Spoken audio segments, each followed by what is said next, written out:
I'm really proud to work for the Phoenix Film Festival because honestly, filmmakers who get into the Phoenix Film Festival, it's one of their favorite festivals every year because they do such a good job putting it together.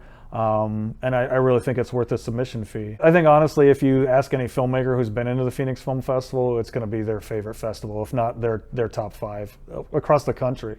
So I think it's, if you want to talk about bang for your buck, it's a good festival. Yeah, I kind of work for it, so I'm going to say that. But I honestly feel that way. I mean, like it's a great festival every year. So we play a part in the festival. So at IFP Phoenix, we even do the educational component of the festival.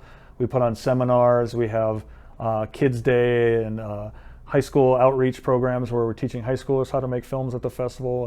And so we do a lot at the festival to make sure not only is it a great experience from a viewer standpoint, but for the youth of the future and the education of filmmakers in general.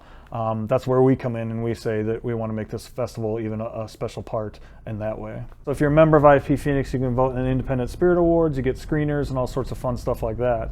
So we do have a loose affiliation with Film Independent in LA and a bit with IFP in New York, but for the most part we make our own programming and we do all of our own events on our own. There are a lot of film festivals and filmmakers now.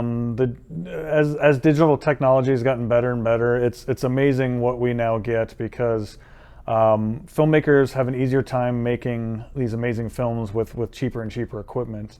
And as such, the number of content that we have to deal with is getting higher and higher. So there's all these films out there, and people want to get those out into the world. So I think there's now a lot more film festivals than there ever used to be too, because there's so much content. I did a film challenge myself.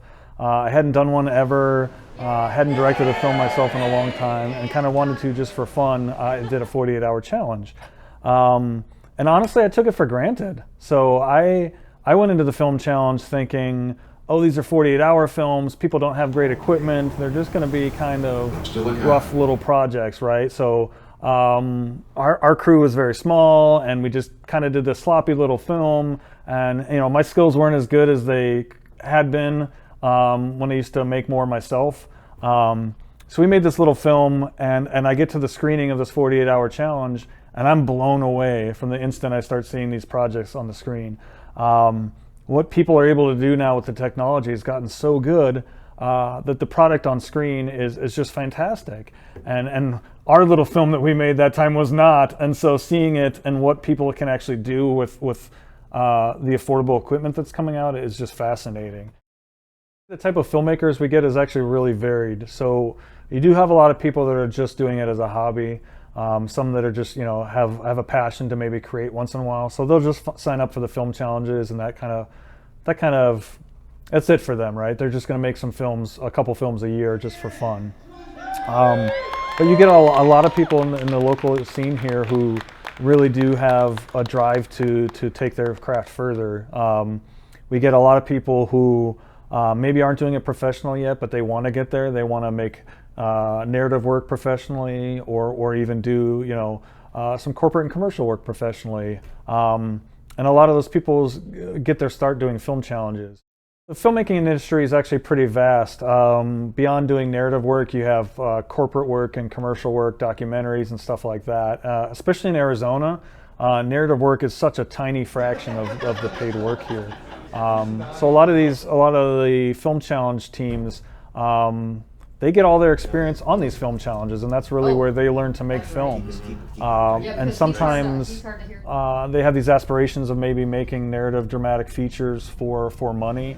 And sometimes Arizona isn't the best place for that, but we do have a big scene for corporate and commercial work. And sometimes I do see filmmakers in the challenge actually get their skills good enough just working through challenges and meeting other people and starting to learn their craft, that they can then go on to work in the industry. However, I would say if you really have a passion for filmmaking craft, film challenge is a great way to kind of hone your skills and have some fun with them. But I think you need to either go to film school, you should be studying under somebody who is doing it professionally, because I think knowing that 99% of the work here in Arizona is going to be of the non-narrative variety, I think you should be really studying those fields and either shadowing companies that do that or really going to film school to get all the technical expertise in.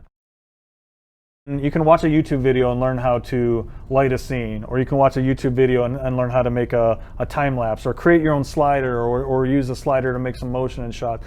You can learn anything you want on YouTube. But where those filmmakers are maybe missing out is where they might have the technical ability to do some of these things because of these videos they're watching. They're missing out on two things. First, they're missing out on interaction between departments. So when you work your way up from a PA and a grip and electric, and you're doing all these other different things, you see the inner workings of a set and how everybody needs to work together. When you're sitting at home by yourself watching videos, you're not getting that interaction. You're not seeing how these departments work together. I teach high school filmmaking camps for the festival. I see them with really good technical skills. None of them can tell a story. And I'm not saying none of them, but for the most part, where filmmakers who are lacking, who are teaching themselves via YouTube and websites and stuff like that, they're lacking in film and storytelling skills. What you'll learn from an actually technically great filmmaker or a filmmaker that really knows their craft, what you would learn from them, I think, would far surpass anything you can learn on YouTube. So actually getting to know people that are doing it professionally, maybe getting paid for narrative work, is another thing that I would suggest to filmmakers is seek out people who are doing it regularly and getting paid to do it and are making good projects, and they can teach you and help you learn a lot too.